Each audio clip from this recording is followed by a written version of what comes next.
اس طرح کا کوئی لکوڈ نہیں جا رہا ہوتا، صحیح، جبکہ جو انہیلر پمپ ہوتا ہے اس کے ذریعے سے لکوڈ کے باریک باریک جو اجزاء ہیں وہ حلق میں اترتے ہیں، اس سے روزہ ٹوٹے گا۔ انہیلر وکس سونگھنے سے یا بسا اوقات ناک بند ہوتی ہے نزلہ زکام کے باعث، تو اس صورت میں ایک چھوٹی سی ایک پائپ ٹائپ کا ہوتا ہے جو ناک پہ لگاتے ہیں اور سانس لیتے ہیں، تو اس سے بھی کوئی چیز خارجی اعتبار سے کوئی اجزاء حلق تک نہیں پہنچتے، جی، صرف وہ ایک اسمیل، ایک خوشبو جو اس کے اندر ٹیوب یا کوئی بھی چیز لگی ہوئی ہوتی ہے اس کی پہنچتی ہے، تو اس سے روزہ نہیں ٹوٹے گا۔ صحیح۔ مدنی چینل کے ناظرین یاد رکھیے کہ روزے کے وہ احکام، یعنی روزہ فرض ہے تو اس کے احکام سیکھنا بھی فرض ہیں، تو وہ افعال، وہ اعمال کی جس سے روزہ ٹوٹ جاتا ہے یہ سیکھنا بھی فرض ہے۔ تو الحمدللہ عز و جل مدنی چینل کا یہ سلسلہ ہمارا اس حوالے سے بہت رہنمائی کرتا ہے۔ اب ظاہر لوگوں کو کنفیوژن ہوتی ہے، پریشانی ہوتی ہے مختلف عوامل کے حوالے سے، کیا اس سے روزہ ٹوٹ جائے گا؟ تو الحمدللہ عز و جل اس سلسلے میں کافی حد تک کوشش کی جاتی ہے کہ ان ساری باتوں کو شامل کر لیا جائے۔ جی، مزید کالس۔ میرے پاس تقریباً 18 لاکھ روپے ہیں، میں 18 لاکھ کا کاروبار کر رہا ہوں۔ زکوٰۃ کے حوالے سے پوچھنا تھا، آیا کہ مجھے زکوٰۃ میرے اوپر فرض ہے نہیں ہے؟ اس کے علاوہ میرے پاس میری پراپرٹی ہے، مطلب ایک زمین ہے کاشت والی 1.5 ایکڑ، وہ بھی میں کاشت کرتا ہوں، تو مجھے پر زکوٰۃ کس طرح واجب ہوگی، کیا کرنا ہوگا؟ چلے یہ ایک فگر تو ان کو پتا ہے کہ 18 لاکھ روپے ہیں، کاروبار کر رہے ہیں، کیونکہ بعض اوقات یہ بھی اندازہ نہیں ہوتا کہ رقم ہے کتنی۔ صحیح۔ کیا فرمائیں گے؟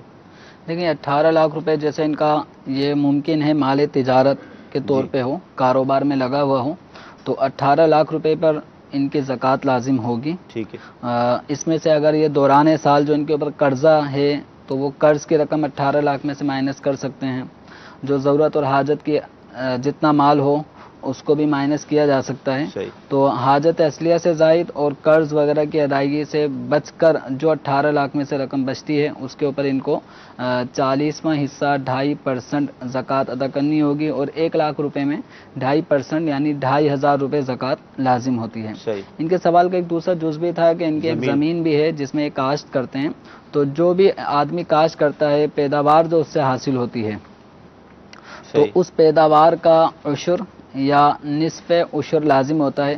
عشر کا مطلب ہوتا ہے 10واں حصہ، کہ جو اس سے پیداوار حاصل ہوئی ہے تو اس پیداوار کے 10 حصے کرنے کے بعد 1 حصہ راہ خدا میں بطور زکوٰۃ، وہ زمین کی زکوٰۃ کہلاتی ہے یہ۔ اور نصف عشر کا معنی ہوتا ہے عشر کا آدھا، یعنی 10 کا آدھا 5، تو اس میں یہ ہوتا ہے 5% صحیح، ادا کرنا ہوتا ہے، اور عشر میں ہوتا ہے 10%، اور نصف عشر میں ہوتا ہے 5%، جس کو 20واں حصہ بھی کہا جاتا ہے۔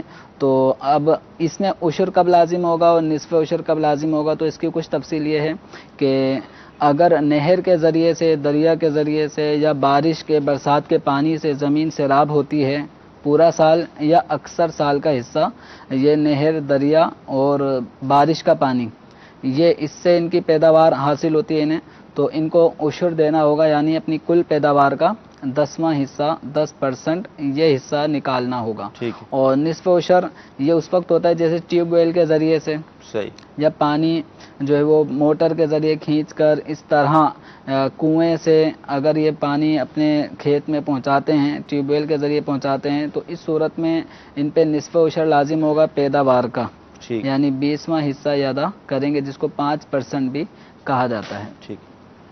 مدنی چینل کے ناظرین زکوٰۃ کے حوالے سے بھی آپ سن رہے ہیں کہ جو فصلیں لگائی جاتی ہیں اس پر زکوٰۃ کی صورت کیا بنتی ہے اور دیگر اموال پر کیا بنتی ہے، الحمدللہ اس کا بیان بھی جاری ہے۔ کچھ SMS شامل سلسلہ کریں گے۔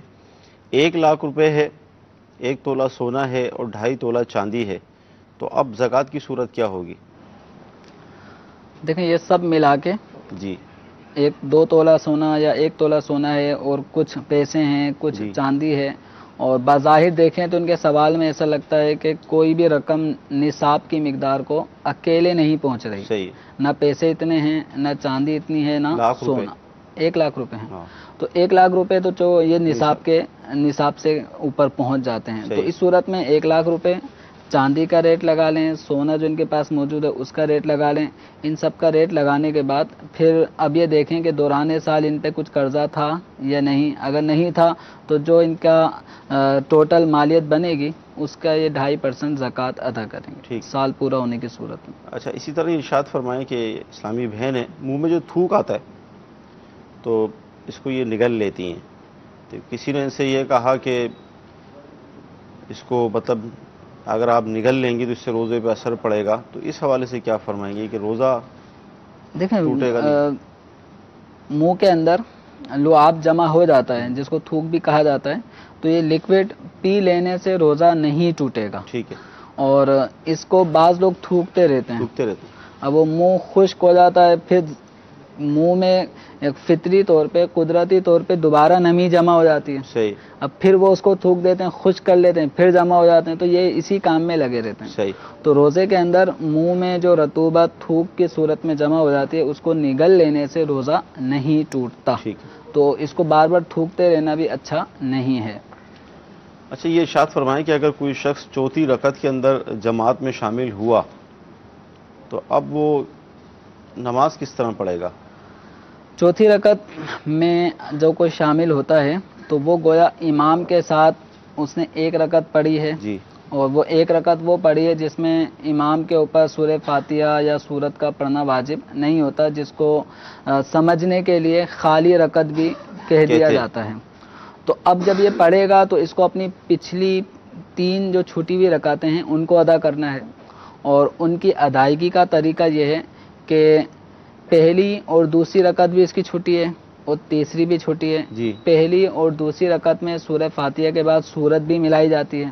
صحیح، تو اب یہ امام کے سلام پھیرنے کے بعد کھڑا ہوگا، صحیح، کھڑا ہونے کے بعد جو انداز پہلی رکعت ادا کرنے کا ہوتا ہے صحیح، کہ انسان سبحانک اللہم سے نماز کو شروع کرتا ہے، صحیح، تو یہ امام کے سلام پھیرنے کے بعد جب کھڑا ہوگا تو ثنا پڑھے گا، صحیح، اعوذ باللہ پڑھے گا، بسم اللہ پڑھے گا، پھر سورہ فاتحہ پڑھے گا، پھر سورت پڑھے گا، پھر رکوع سجود کر کے صحیح، اب اس کو کھڑا ہونا چاہیے۔ عام طور پہ تو یہ ہوتا ہے صحیح، ایک رکعت کے بعد کھڑے ہوتے ہیں، صحیح، لیکن اس کی یہ 2 رکعتیں ہو گئی ہیں، صحیح، ایک امام کے ساتھ ہے اور ایک اس نے ابھی پڑھ لی ہے، تو 2 رکعتیں جب کمپلیٹ ہو جائیں تو اس صورت میں بیٹھنے کا حکم ہے۔ صحیح، تو یہ بیٹھے گا، قعدہ اولا جس کو کہتے ہیں وہ قعدہ کرے گا، التحیات پڑھ کے پھر کھڑا ہو جائے گا۔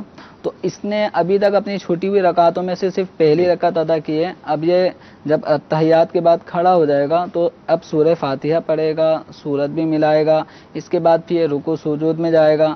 تو اب تعداد کے اعتبار سے اس کی یہ ہو گئی 3 رکعتیں، اور 3 رکعتوں پہ بیٹھتے نہیں ہیں، تو اس لیے تیسری رکعت کے رکوع سجود کرنے کے بعد یہ کھڑا ہو جائے گا، اور اس کے بعد 1 رکعت اور پڑھے گا، اور اس رکعت کے اندر سورہ فاتحہ پڑھے، سورت ملانا لازم نہیں ہے، صحیح، تو یہ ملا بھی لے تو اس میں حرج بھی نہیں ہے۔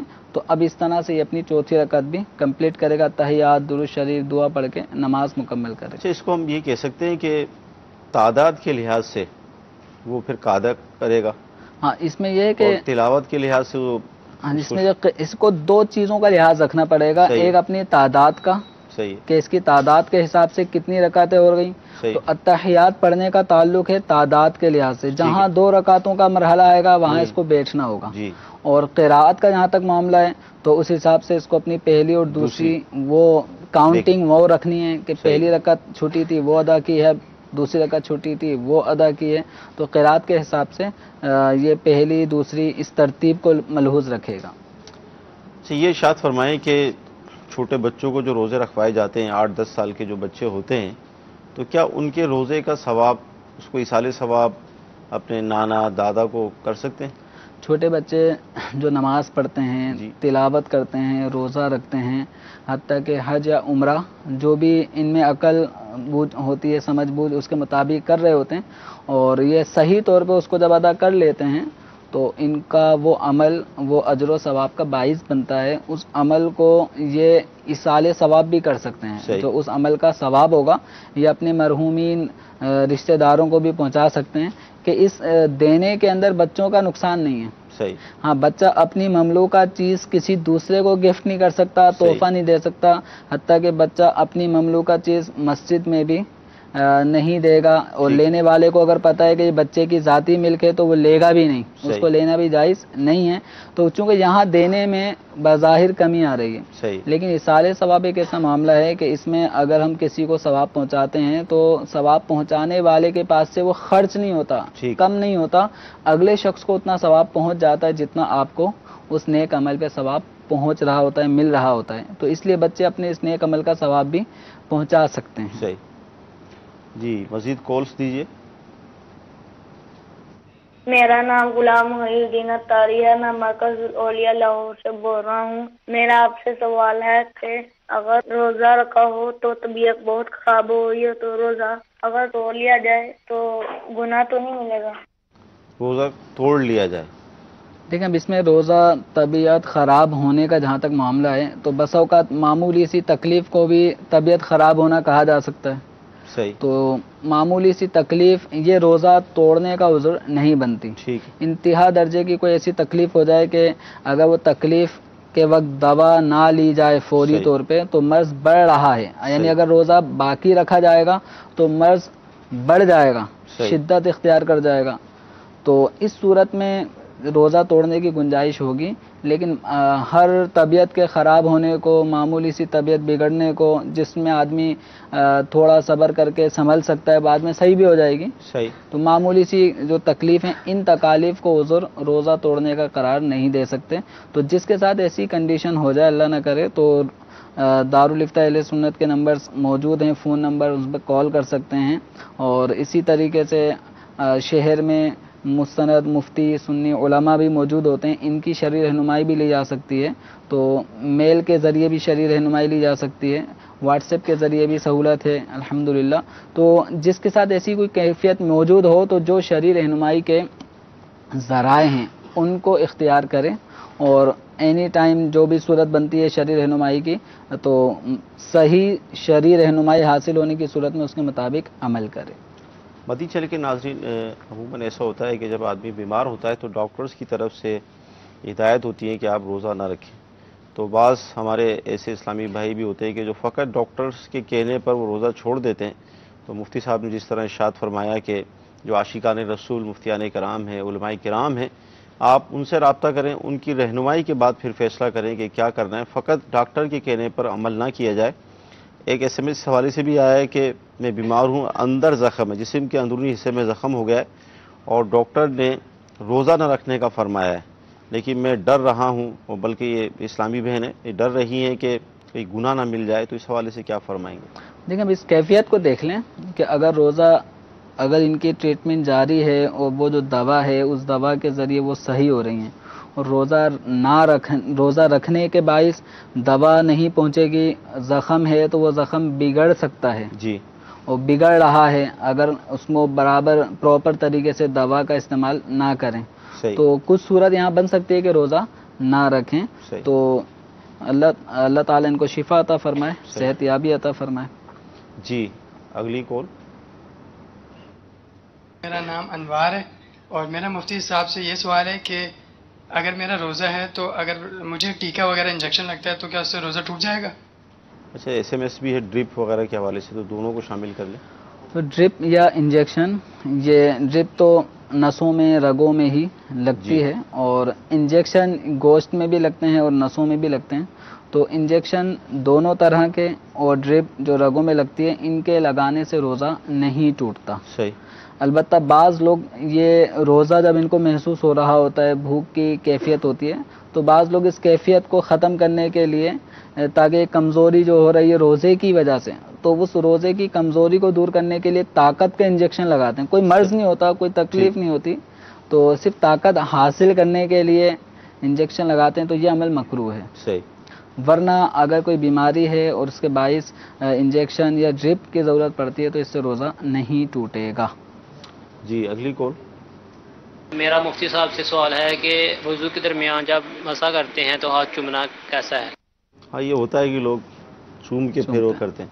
دیکھیں خاص اگر اس موقع پہ اذان ہو رہی ہے اور صحیح، اشہد ان محمد رسول اللہ یہ آپ نے سنا ہے، تو اس موقع پہ ایک موقع اچانک ایسا لمحہ ہے، اس وقت چومنے میں تو حرج نہیں ہے، بلکہ مستحب ہے ٹھیک ہے، کہ اشہد ان محمد رسول اللہ سنتے وقت انگوٹھے چومے جائیں، لیکن اس کے علاوہ کوئی موقع نہیں ہے، بس ایسے ہی چومتے ہیں، اب کوئی ناک منہ آنکھ پہ لگا کے پھر پیشانی تک ہاتھ لے کے جاتا ہے، تو یہ عمل سنت سے ثابت نہیں ہے، بے معنی اور لا یعنی ایک کام ہے، بے مقصد ایک کام ہے، تو اس کام سے بچنا چاہیے۔ صحیح۔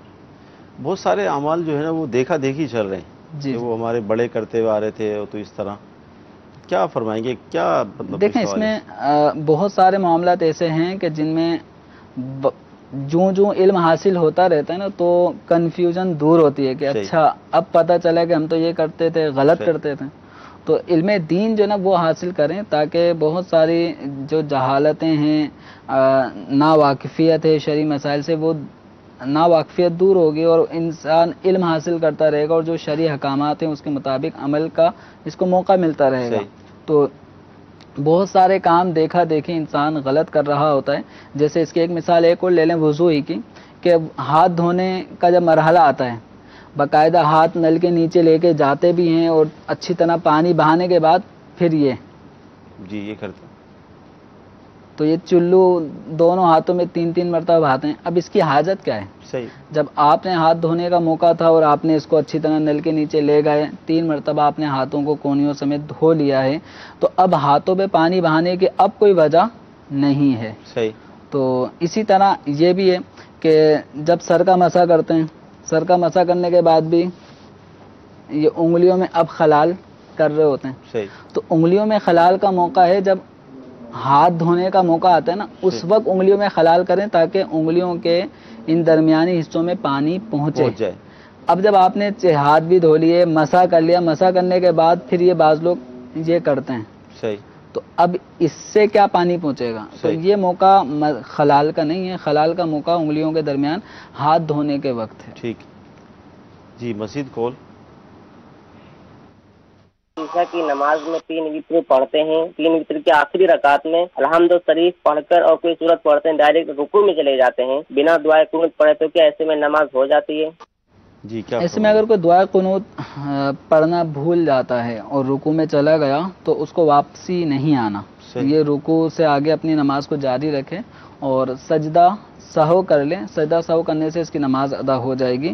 البتہ جانتے بوجھتے اگر کوئی دعائے قنوت نہیں پڑھتا اور یوں رکوع میں چلے جاتا ہے جانتے بوجھتے، صحیح، تو اب یہ اس نے واجب چھوڑا ہے جان بوجھ کر، اور جان بوجھ کے جو واجب چھوڑا جاتا ہے اس میں سجدہ سہو بھی کفایت نہیں کرتا. اب اس وتر کو دوبارہ پڑھنے ہوں گے. صحیح. اور اگر بھولے سے چھوٹ گیا تو آخر میں سجدہ سہو کرنے سے نماز درست ہو جائے گی. اچھا یہ بھی ارشاد فرمائیں کہ جو وتر کی تکبیر قنوت ہے، جو تکبیر پڑھی جاتی ہے، تو کیا اس کو اتنی آواز سے پڑھنا ضروری ہے کہ ہم خود اپنے کانوں سے سن لیں؟ بالکل. وتر کے اندر جو تیسری رکعت میں دعائے قنوت پڑھی جاتی ہے تو دعائے قنوت سے پہلے جو تکبیر ہوتی ہے اللہ اکبر، ہاتھ اس میں اٹھائے جاتے ہیں، تو ہاتھ کانوں تک اٹھانا یہ سنت ہے اور اللہ اکبر کا لفظ کہنا واجب ہے. ٹھیک. تو جب یہ واجب ہے تو اس کی ادائیگی بھی اتنی آواز سے ضروری ہے کہ اپنے کانوں تک آواز پہنچے.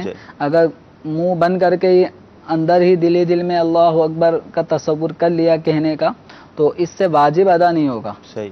اور یہ واجب ادا نہ ہونے کی جو وجہ ہے وہ جانتے بوجھتے ہوگی، عادت ہی اس کی چپ لگا کے نماز پڑھنے کی اگر ہوگی تو اس صورت میں واجب چھوٹے گا. اور امام صاحب کے پیچھے بھی چونکہ اب اس وقت ماہ رمضان المبارک میں تراویح کی نماز الحمدللہ باجماعت پڑھی جاتی ہے اور اس کے بعد پھر امام صاحب وتر کی نماز بھی ادا کرتے ہیں جماعت کے ساتھ. یہ بھی رمضان المبارک میں وتر کو جماعت سے پڑھنا مستحب ہے.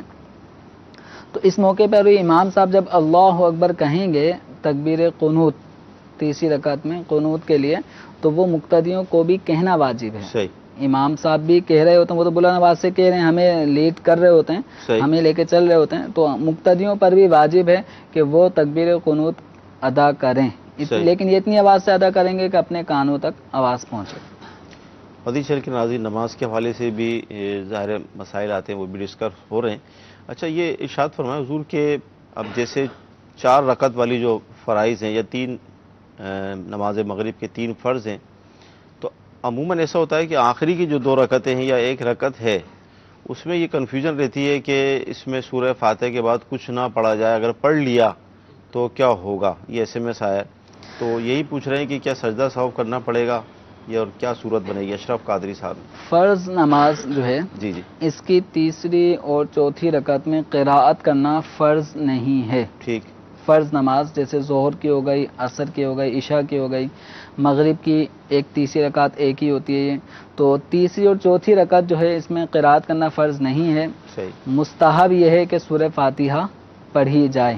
صحیح. تو اگر کوئی سورہ فاتحہ کے بعد آگے سورت ملا لیتا ہے تو سورت کا ملانا یہ منع بھی نہیں ہے.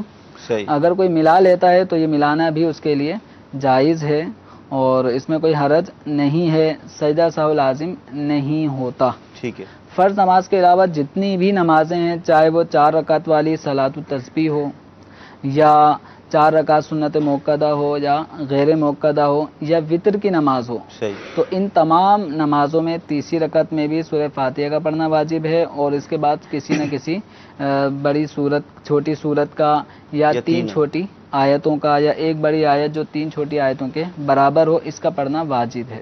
ٹھیک. جی مزید کالس لیں گے. معتکف دوران اعتکاف دوسری جگہ جمعہ پڑھانے کے لیے جا سکتا ہے یا نہیں؟ ماشاءاللہ اعتکاف کی بھی بہاریں شروع ہونے والی ہیں تو معتکف اسلامی بھائی ضرورتاً کسی دوسری مسجد میں امامت کر سکتے ہیں جیسے جمعہ کا پوچھا انہوں نے. اس وقت اس کا جواب میرے علم میں نہیں ہے. جی مزید کال.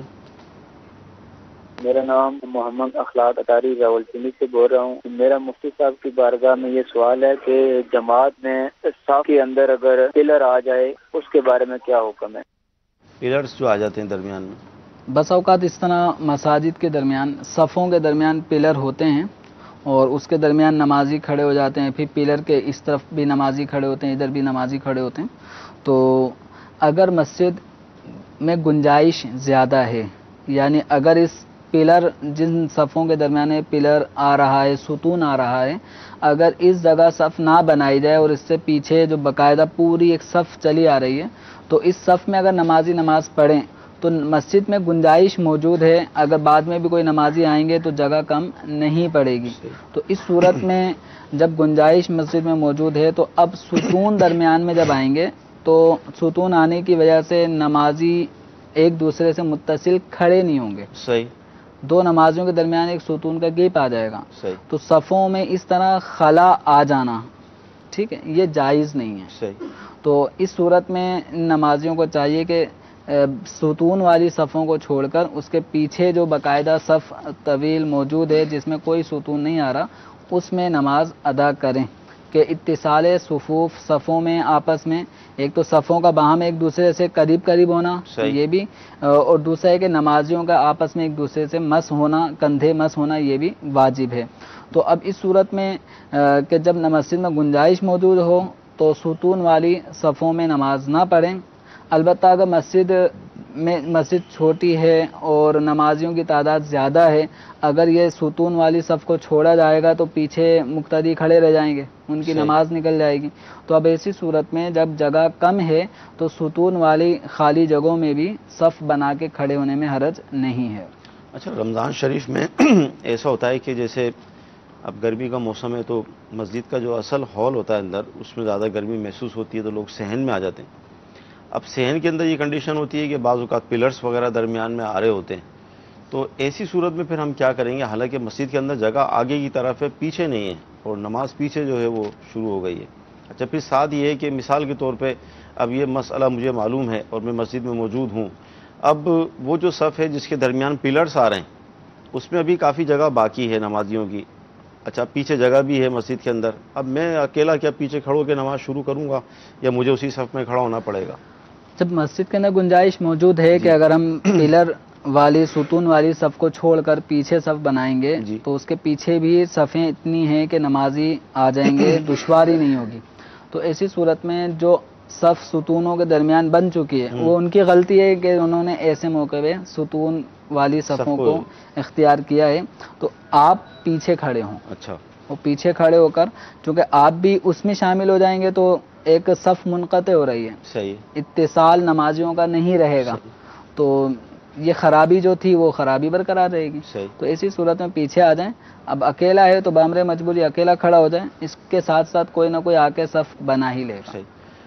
یہاں پر میں جو بالخصوص ہماری مسجد انتظامیہ ہیں, مسجد کی کمیٹیاں ہیں, ان سے میں عرض کروں گا کہ وہ اس بات کا خاص طور پہ خیال رکھیں. عموماً اس میں بے توجہ ہی دیکھنے کو آتی ہے کہ مسجد میں جگہ تو ہوتی ہے لیکن اس کے باوجود باقاعدہ اہتمام بھی کر دیا جاتا ہے ان صفوں کا کہ جن کے درمیان پلرز آتے ہیں, صفیں بچھا دی جاتی ہیں, باقاعدہ اہتمام کر دیا جاتا ہے. ایک کاش کو ایسی صورت بن جائے کہ اعلان ہی ہو جائے کہ اس پلرز والی جو صف ہے اس میں صف نہ بنائی جائے بلکہ اس کو چھوڑ کر صف بنائی جائے، تو یوں نمازوں کے حوالے سے جو احکام ہیں اس پر عمل ہوگا اور ہماری نمازیں درست ہوں گی۔ جی مزید کالس۔ رمضان المبارک کا روزہ فرض ہے، کیا اس فرض روزے کے ساتھ نفل روزہ ہم رکھ سکتے ہیں؟ کیسے رکھیں گے نفل روزہ اس کے ساتھ، یا نیت کریں گے؟ یہی صورت اس سمجھ میں آ رہی ہے کہ یہ فرض روزے کے اندر نیت کر لیں گے کہ میں نفل روزہ بھی رکھ رہا ہوں، تو فرض روزے کی ادائیگی کے ساتھ ساتھ نفل کی نیت بھی شامل کر لینا، اس سے نفل کا ثواب نہیں ملے گا، یہ فرض ہی روزہ ادا ہوگا اور ایک ہی روزہ ادا ہوگا۔ یہ نہیں ہوگا کہ فرض رمضان کا بھی ادا ہو گیا اور نفل روزے کا بھی ثواب مل گیا تو یوں انہیں مطلب دو ڈبل ثواب مل جائے، تو ایسا یہاں روزے کے اندر ایسا معاملہ نہیں ہے کہ فرض اور نفل ان دونوں کی نیت ایک ساتھ جمع نہیں کر سکتے۔ ٹھیک ہے۔ اچھا، کیا روزے کے ساتھ ساتھ تراویح بھی ضروری ہے؟ اور اگر کبھی کبھار چھوڑ دیں تو کیا کوئی حرج واقع ہوگا؟ اور ساتھ ہی یہ کہ اسلامی بہنیں اگر حافظہ نہ ہوں تو وہ پھر تراویح کیسے پڑھیں؟ دیکھیں، روزہ یہ ایک علیحدہ ایک فرض ہے، ٹھیک ہے، اور تراویح ایک علیحدہ سے سنت موقدہ عمل ہے۔ ٹھیک ہے۔ جس طرح ہم ظہر کے فرض نماز ادا کرتے ہیں تو فرض نماز ادا کرنے کے بعد 4 سنتیں پہلے وہ موقدہ ہیں، ٹھیک ہے، وہ علیحدہ سے ایک موقدہ عمل ہے، اور فرض جو ظہر کے ہیں وہ علیحدہ سے ایک عمل ہے۔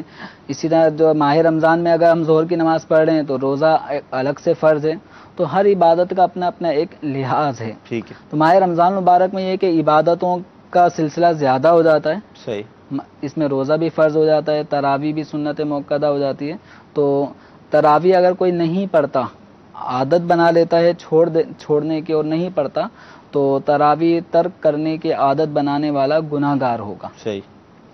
بائی چانس کسی وجہ سے اگر کسی نے نہیں پڑھی تو اس نے یہ عمل بلا عذر اگر سنت موقدہ تراویح کا یہ عمل چھوڑا ہے، نہیں پڑھی، تو یہ اس نے عمل برا کیا۔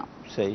اور رہا معاملہ خواتین کا، تو خواتین کے لیے بھی یہی حکم ہے جو مردوں کے لیے ہے کہ سنت موقدہ ہے، ان کو بھی 20 رکعت تراویح ادا کرنی ہے۔ اب اس کے لیے حافظ ہونا ضروری نہیں ہے کہ حافظ ہوگا وہی تراویح پڑھے، جو حافظ نہیں ہے وہ نہ پڑھے، یا تراویح جماعت ہی کے ساتھ ہوتی ہے بغیر جماعت کے نہیں ہوتی، تراویح بغیر جماعت کے بھی 20 رکعتیں پڑھی جاتی ہیں۔ تو اگر خواتین ہیں، ان کو جماعت کی ویسے اجازت نہیں ہے تو یہ تنہا ہی پڑھیں گی، چاہے حافظہ ہو یا غیر حافظہ ہو، تو یہ تنہا اپنی 20 رکعتیں ادا کریں۔ اور ایک آسان طریقہ یہ ہے کہ جتنی صورتیں کسی بھی مرد یا عورت کو یاد ہیں تو ان صورتوں کو تراویح کی نماز میں ادا کریں، کہ اگر کسی کو 20 صورتیں یاد ہیں تو ترتیب وار ایک 20 صورتوں کو آرام سے بار بار پڑھنے کا موقع ملے گا، یاد رہیں گی۔ ٹھیک ہے، تو اس طرح کریں، یا علم تری کیف سے شروع کر کے والناس تک ہر رکعت میں ایک ایک صورت اس میں سے پڑھتی رہے، تو 10 رکعتوں میں یہ والناس تک پہنچ جائے گی، پھر دوبارہ علم تری سے شروع کرے والناس تک، تو یوں 20 رکعتوں میں 2 مرتبہ علم تری کیف سے من الجنت والناس سورہ ناس تک یہ پڑھنے کا موقع ملے گا۔ تو جو صورت اپنانا چاہیں بہتر ہے، البتہ بہتر یہ ہے کہ تراویح میں جتنا قرآن آدمی کو یاد ہو تو اس قرآن کو تراویح میں پڑھے۔ اچھا، زکوٰۃ کا جو ہے وہ نصاب اگر آپ بتا دیں، اگرچہ کئی دفعہ ہم نے بتایا ہے اپنے سلسلے کے اندر، لیکن ظاہر ہے نئے ہمارے ناظرین بھی شامل ہوتے ہیں۔ اب یہ SMS یہ ہے کہ 10,200 روپے کی ایک رنگس میرے پاس موجود ہے، اس کے علاوہ بھی ایک دوسری ہے جو 7,000 روپے کی ہے، تو اب زکوٰۃ کی صورت کیا ہوگی؟ اب ان کے پاس جو بھی رنگ ہے، زیور ہے سونے کا، تو اس کی مالیت بمشکل جو ان کے ریٹ انہوں نے بتائے 17-18 ہزار روپے بن رہے ہیں، جی، تو 17-18 ہزار روپے کے یہ زیور ہیں۔ کیا اس کے علاوہ مزید پیسے ہیں، رقم ہے، نہیں ہے؟ کیا ان کے پاس کوئی مال تجارت ہے، نہیں ہے؟ انہوں نے کہیں پرائز بانڈ رکھے ہوئے ہوں، وہ بھی سیونگ اکاؤنٹ ہو یا کرنٹ اکاؤنٹ ہو، اس میں پیسے ان کے موجود ہوں، تو یا کاروبار کے لیے رقم دی ہوئی ہو، تو یہ بہت سارے سوالات ہیں۔ ان سب کے کلیئر ہونے کے بعد پھر بتایا جاتا ہے کہ ان پہ زکوٰۃ ہے یا نہیں۔ ٹھیک ہے۔ تو اگر ان کے پاس صرف سونا ہے اور جو 17-18 ہزار روپے کی مالیت ہے، اس کے علاوہ کوئی پیسے نہیں، کوئی پرائز بانڈ نہیں، کوئی مال تجارت نہیں، اور دیگر کوئی اموال نامی بھی ان کے پاس نہیں ہے، تو ان کے اوپر زکوٰۃ لازم نہیں ہوگی۔ اور اس وقت جو چاندی 52.5 تولہ جو آ رہی ہے، یہ 38,000 روپے کے درمیان تقریباً ان کا نصاب بن رہا ہوتا ہے. کبھی یہ 37,500 کچھ روپے بنتی ہے, تو یہ اپ ڈاؤن اس کے ریٹ ہوتے رہتے ہیں. تو جو بھی ہو رہے ہیں فی الحال 37,500 سے 38,000 روپے یہ پاکستانی اس وقت کراچی کا جو 52.5 تولہ چاندی جتنے ریٹ میں آ جاتی ہے وہ 37,500 سے 38,000 کے درمیان اس کا ریٹ بن رہا ہے. صحیح. مزید شرک ناظرین یہ اس کا آپ کو نصاب زکوٰۃ کا بھی بتایا, عرض کیا گیا. مزید انشاءاللہ تعالی زکوٰۃ کے حوالے سے اور سوال شامل سلسلہ کریں گے. آئیے مزید کالس کو ہم لیتے ہیں. میرا مفتی صاحب سے سوال یہ ہے کہ اگر ایک پانی بالٹی جو ہے وہ غیر مستعمل ہے, اگر اس میں جو ہے وہ مستعمل پانی ملا دیا جائے اور پانی جو ہے وہ بہہ جائے تو کیا وہ پانی جو ہے نا وہ پاک کرنے والا ہو جائے گا؟ مستعمل پانی کو کس طرح قابل استعمال مستعمل پانی جیسے انہوں نے مثال دی کہ ایک بالٹی میں پانی مستعمل ہے, یعنی بے وضو آدمی کا بغیر دھلا ہاتھ وہ اس پانی میں چلا گیا تو وہ مستعمل ہو گیا. مستعمل ہونے سے ناپاک نہیں ہوا, وہ وضو یا غسل کے لائق نہ رہا. اب اس پانی کو دوبارہ سے قابل استعمال بنانے کا ایک طریقہ یہ ہے کہ آپ اس میں نل کھول دیں اور نل سے پانی جو اس میں آتا رہے گا, اور اس کے بعد جب بالٹی سے اوپر بہنے شروع ہو جائے گا, بالٹی بھر کے جو پانی بہنا شروع ہوا تو یہ پانی مائع جاری بن گیا, بہتا ہوا پانی. تو بہتا ہوا پانی اب جب بن گیا تو اب جو مستعمل ہونے کا حکم تھا وہ ختم ہو گیا. اب یہ بالٹی میں جو پانی ہے نل بند کر دیں. اب جو پانی بالٹی میں رہ گیا وہ قابل استعمال ہو گیا. ایک طریقہ تو نل کھول کے, دوسرا طریقہ اگر نل کی سہولت نہیں ہے, بالٹی یا گیلن میں کسی بڑے کین میں ان کے پاس پانی موجود ہے تو اس کا پانی اس بالٹی کے پانی میں انڈیلنا شروع کر دیں. جب اس میں پانی بھرتے بھرتے بھرتے چھلکنا شروع ہو جائے گا, بہنا شروع ہو جائے گا, تو اس کا بھی وہی حکم کہ یہ بھی پانی وضو غسل کے قابل استعمال ہو جائے گا. صحیح. یعنی ہم یہ بھی بتا سکتے ہیں کہ جو مستعمل پانی ہے اس کی جو مقدار ہے اگر اس سے زیادہ مقدار ملا دی جائے تو یہ اس صورت میں ہے کہ جیسے مثال کے طور پہ آدھی بالٹی سے کم مستعمل تھا, تو اب اگر ہم نے اس بالٹی کو فل بھر دیا تو یہ ہو گیا, تو یہ چونکہ مستعمل پانی کم اور غیر مستعمل پانی زیادہ ہو گیا. 5 کلو پانی اگر مستعمل تھا ہم نے اس میں 5.5 کلو پانی ڈال دیا. ٹھیک ہے. تو غیر مستعمل پانی جب زیادہ مقدار میں مستعمل میں شامل ہو جاتا ہے, مل جاتا ہے, تو مستعمل پانی پھر وہ قابل استعمال بن جاتا ہے. سجدہ صاحب جو ہو جاتا ہے تو اس کا طریقہ کیا ہے, کس طرح کیا جائے سجدہ صاحب؟ سجدہ صاحب واجب اگر نماز کی حالت میں کوئی واجب بھولے سے چھوٹ جائے تو سجدہ صاحب لازم ہوتا ہے, اور اس کی ادائیگی کا طریقہ فقہ حنفی کے مطابق یہ ہے کہ آپ قاعدہ اخیرہ ہوگا, آخری رکعت میں جب اتحیات میں بیٹھتے ہیں تو اتحیات پڑھنے کے بعد ایک طرف سلام پھیریں گے السلام علیکم ورحمۃ اللہ, اس کے بعد پھر 2 سجدے کریں گے. ٹھیک ہے. اور ہر سجدے میں جو سجدے کی تسبیح پڑھی جاتی ہے 3 3 5 7 جتنی مرتبہ پڑھنا چاہیں وہ تسبیح پڑھی جائے گی, 2 سجدے کیے جائیں گے. اس کے بعد پھر آپ دوبارہ اتحیات میں بیٹھ گئے, اتحیات پڑھیں گے, درود شریف پڑھیں گے, دعا پڑھیں گے, اور پھر دائیں اور بائیں دونوں طرف سلام پھیریں گے. نماز کمپلیٹ ہو جائے گی. جی مزید کالس. نے اپنی 34 سال 35 سال اس طرح نماز ادا کی کہ جو سنت موقدہ ہے اس میں جو ہے اس نے خالی پڑھا نماز, تو کیا اسے اپنی بری نماز واپس سے دہرانی پڑے گی؟ برائے کرم رہنمائی فرما دیں. سوال تو بہت لمحہ فکری ہے ان لوگوں کے لیے جو شرعی مسائل نہیں سیکھتے اور نماز پڑھ رہے ہوتے ہیں. جی. تو اب جیسے ان کا جو سوال تھا, اس سوال میں جو سنت غیر موقدہ, اس میں موقدہ بھی شامل کر لیں, تو سنت موقدہ ہو یا غیر موقدہ, تیسری اور چوتھی رکعت میں بھی سورہ فاتحہ کے بعد سورت کا ملانا واجب ہے. اب یہ واجب کوئی نہیں ادا کر رہا, تو اس کو ہم یہ نہیں کہیں گے کہ یہ واجب بھولے سے ادا نہیں کر رہا, اس کو یعنی واجب کی ادائیگی بھول گیا, اس کو بھولنا نہیں کہیں گے. اس کو یہی کہیں گے کہ انہوں نے یہ جو واجب ادا نہیں کیا یہ جانتے بوجھتے ادا نہیں کیا. اب یہ جانتے بوجھتے ادا نہ کرنے کی وجہ یہ ہے کہ ان کو پتہ ہی نہیں کہ واجب ہے, اب یہ نہیں ہے, لا علمی جو ہے لا علمی, تو لا علمی یہاں پہ پائی جا رہی ہے. اس وجہ سے اس نماز کا جو سنتیں غیر موقدہ یا موقدہ اس طرح پڑھی ہیں کہ جن میں تیسری اور چوتھی رکعت میں سورہ فاتحہ کے بعد کوئی صورت نہیں ملائی, تو وہ تمام نمازیں واجب الاعادہ ہیں. شرعی حکم ان کے لیے یہ ہے. اب اس کا ایک اندازہ لگا لیں کہ سنت غیر مؤکدہ کتنی پڑھی ہوں گی اس طرح کی، تو ممکن ہے کبھی صورتیں پڑھی ہوں گی کبھی نہیں پڑھی ہوں گی، تو ایک آئیڈیا لگا لیں اور ان نمازوں کا اعادہ وقتاً فوقتاً ٹائم نکال کے ادا کرنا شروع کر دیں۔ صحیح۔ مدنی چینل کے ناظرین غور فرمائیے کہ یہ تو جن کی کال تھی ان کو ایک فکر لاحق ہوئی تو انہوں نے یہ کال کی اور اس حوالے سے جواب چاہا، لیکن ایک تعداد ہے ہمارے درمیان کے جو نماز کے احکام سیکھنے کے حوالے سے، زکوٰۃ کے احکام سیکھنے کے حوالے سے، روزے کے احکام سیکھنے کے حوالے سے سستی کا شکار ہے۔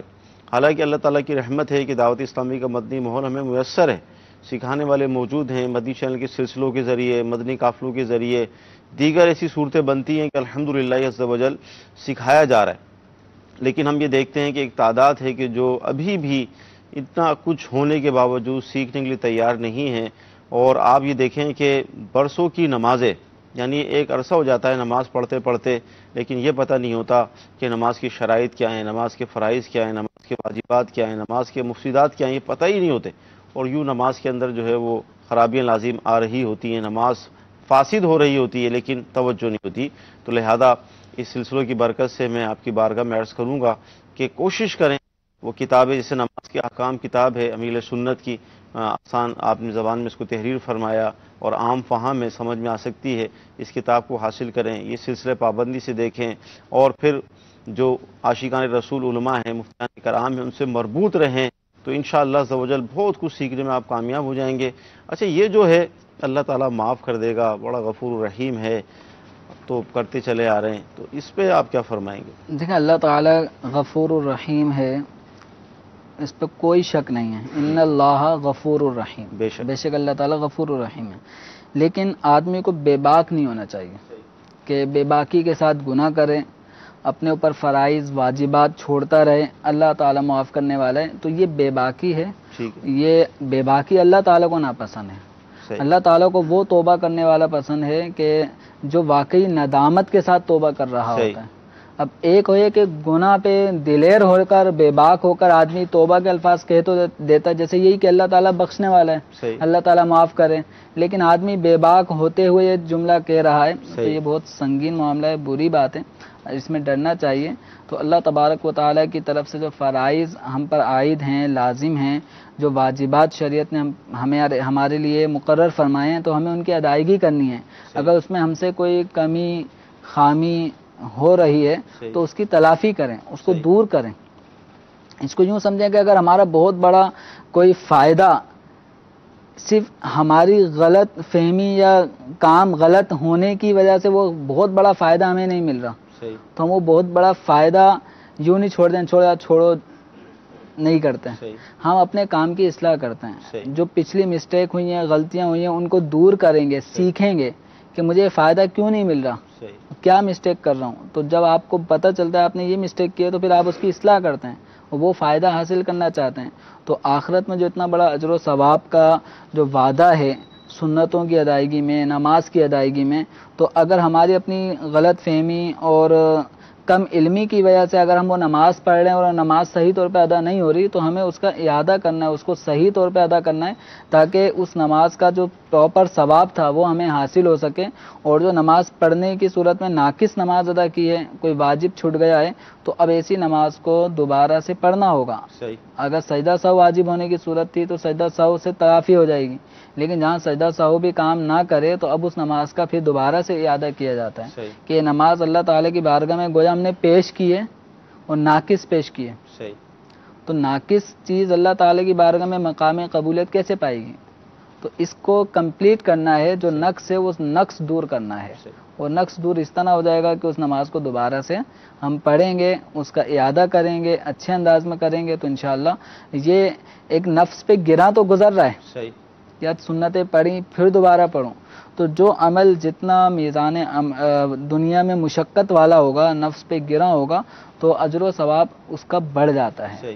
تو اس لیے اس نیت سے بھی کہ یہ نفس پہ چونکہ گرا گزر رہا ہے اور میں نفس کے خلاف کام کرتے ہوئے اس واجب کی ادائیگی کروں گا، اور آگے اللہ تعالیٰ سے امید بھی رکھے کہ اگر میں جیتے جی وہ ساری سنتیں ادا نہ کر پایا جن میں واجب چھٹنے کی وجہ سے مجھ پہ واجب الاعادہ ہونے کا حکم تھا، نماز دوبارہ سے دہرانے کا حکم تھا، تو اب میں نے شروع کر دی ہے اور وقتاً فوقتاً پڑھ رہا ہوں، اور مرنے سے پہلے اگر ادا نہیں کر پایا تو اللہ تعالیٰ بخشنے والا ہے۔ صحیح۔ اپنا ارادہ تو بنائیں، اب ارادہ بناتے ہی نہیں ہیں، کرتے ہی نہیں ہیں، اور اللہ تعالیٰ بخشنے والا ہے، اور واجب جو ہم پہ لازم ہے وہ ادا ہی نہیں کر رہے، صحیح۔ تو یہ بے باکی جو ہے نا، یہ اللہ تعالیٰ کو ناپسند ہے۔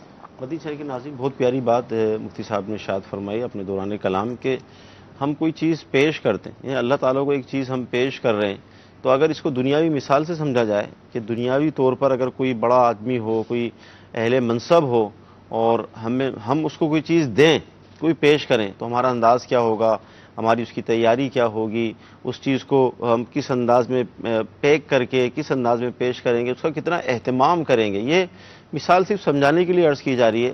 اب نماز جو ہے وہ اللہ تعالیٰ کے لیے ہم پڑھتے ہیں، اللہ کی بارگاہ میں پیش کرتے ہیں، اس میں ہمارا اہتمام کتنا ہوتا ہے، اس کی ہماری تیاری کتنی ہوتی ہے، اس پر بھی غور فرما لیں۔ یہ دیکھا جاتا ہے کہ فجر کی نماز میں بعض لوگ جو رات کے کپڑے ہوتے ہیں وہی پہن کے چلے آتے ہیں، اسی طرح کام کاج کرنے والا وہ میکینک ہے، موٹر سائیکل ہے اور اس طرح کا کام کرتا ہے تو وہ اسی کپڑوں میں مسجد کے اندر چلا آ رہا ہے، یعنی اللہ کی بارگاہ میں حاضری ہے، مسجد ہے، اور اسی طرح لوگ مطلب یہ کہ یعنی ہمیں تو یہاں تک کہا گیا کہ منہ کے اندر اگر بو ہے تو مسجد میں آنے سے منع کیا گیا تاکہ نمازیوں کو، فرشتوں کو تکلیف نہ ہو، اور آپ یہ غور فرمائیں کہ کپڑے بھی گندے ہو رہے ہیں، بو آ رہی ہے اور اللہ کی بارگاہ میں حاضری ہے، تو ایسی نماز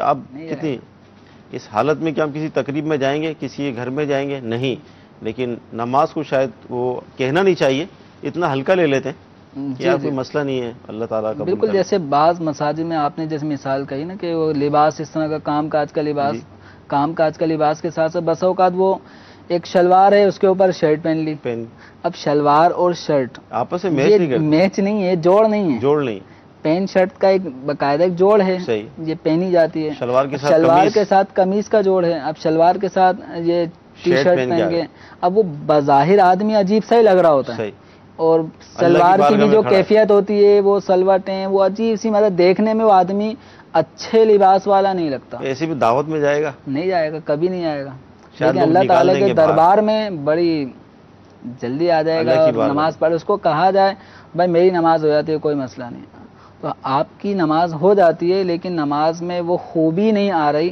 جو ہونی چاہیے۔ مدنی چینل کے ناظرین، یہ باتیں اس لیے بھی عرض کی جاتی ہیں کہ ہمیں چوٹ لگے اور ہمارا ذہن بنے، سلسلہ ہوا، بہت کچھ سیکھنے کو ملا، اللہ تعالیٰ کی بارگاہ میں دعا کرتے ہیں کہ اللہ تعالیٰ آج کا ہمارا سلسلہ اپنی بارگاہ میں قبول فرمائے، جو سنا ہے جو سیکھا ہے اس پر عمل کرنے کی توفیق عطا فرمائے۔ کل پھر انشاءاللہ حاضر ہوں گے، صلو علی الحبیب صلی اللہ تعالی علی محمد۔ کیسے زندگی